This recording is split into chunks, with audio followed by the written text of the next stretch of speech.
What's up, everyone? It's Hassan Minhaj. Today, I want to talk about one of my favorite things in the world, coffee. I love coffee. In fact, I've even been on other shows to talk about coffee in cars with other comedians. Let's get a cup of coffee. Let's do it. Oh, man. You really got it. Yeah.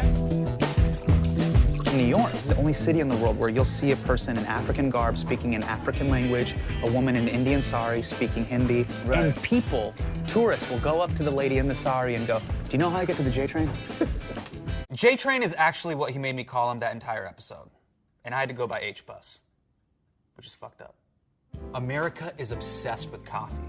Almost 2/3 of Americans drink at least 1 cup of coffee every day. Even more shocking, in 2017, 1 in 3 young Americans spent more money on coffee than they invested, which totally makes sense. We're never going to be able to retire anyways. We put coffee in everything. Ice cream, cake, alcohol, cigars, Westeros. We've also figured out every possible way to make coffee. Manual pour, machine pour, percolator, espresso machine, siphon pot, AeroPress, French press, and my personal favorite, getting someone to make it for me. We have turned making coffee into a science, but there is still something we just don't know. Is coffee good or bad for you? Just tell me.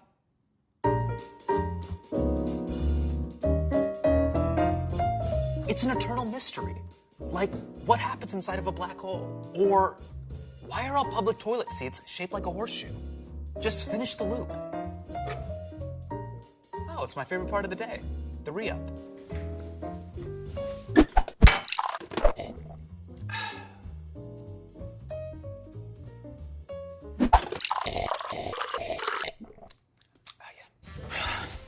Coffee is so confusing, and all the studies seem to contradict each other. No correlation between coffee drinking and any form of cancer. Coffee might cause cancer. Less likely to die from heart disease. More likely to suffer heart disease. Decreases your risk of diabetes. Up your risk of glaucoma. Make you hallucinate. Improves brain function. Up to 25 cups of coffee a day had no ill effects on your arteries. This does seem to contradict a study that we told you about last month. Ah, coffee, and then you recognize the fact that, ooh, it's going to kill me. What? So coffee is a lot like Hillary Clinton.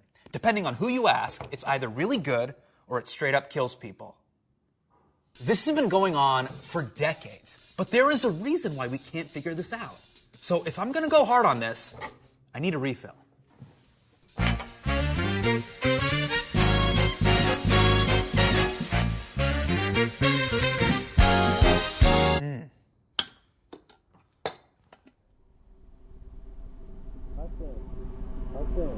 Hassan, we need to finish this video. Come on.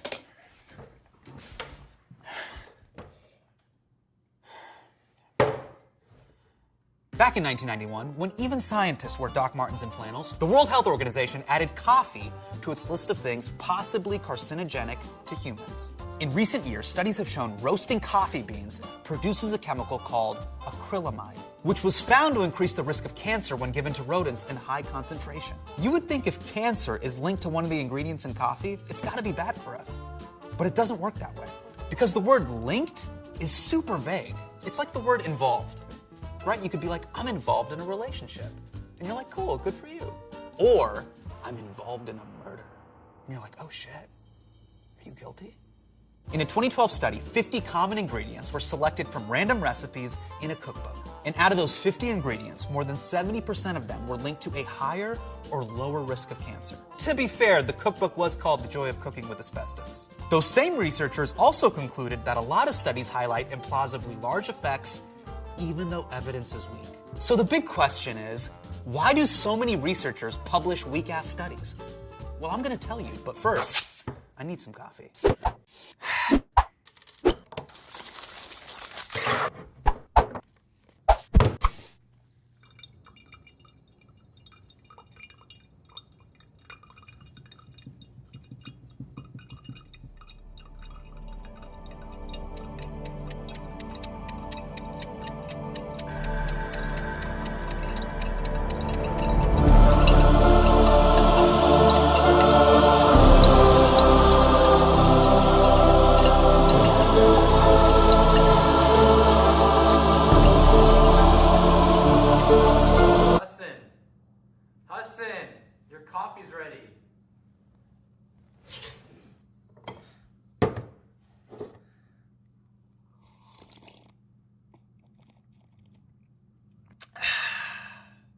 One reason the research is all over the place is experts are constantly cranking out papers to stand out, no matter how valid or invalid the methodology is. A recent analysis found that many scientists publish a paper every 5 days. I mean, come on, you guys. Science should not be like podcasting.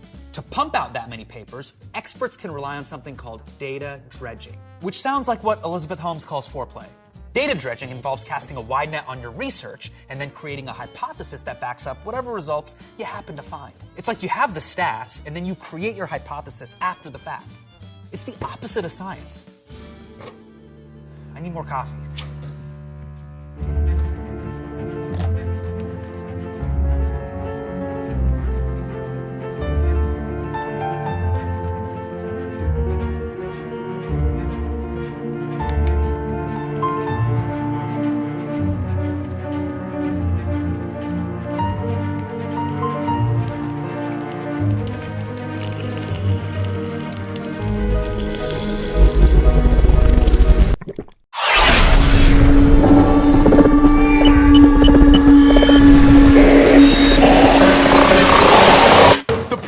Universities and research labs incentivize data dredging because publishing papers is necessary to being an academic. As one NYU professor put it, you can't get a job if you don't have papers. And writing papers just to write them can backfire in serious ways.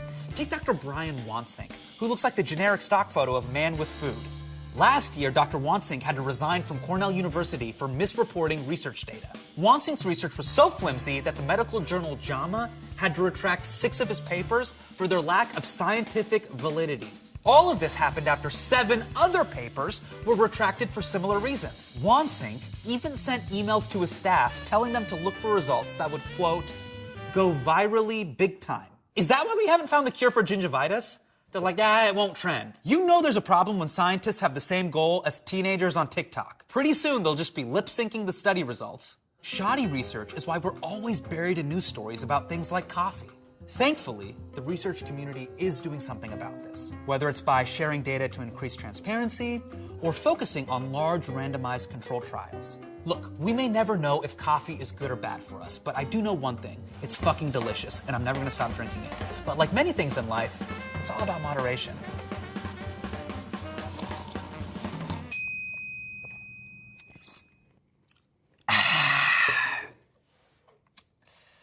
I'm 80% hazelnut.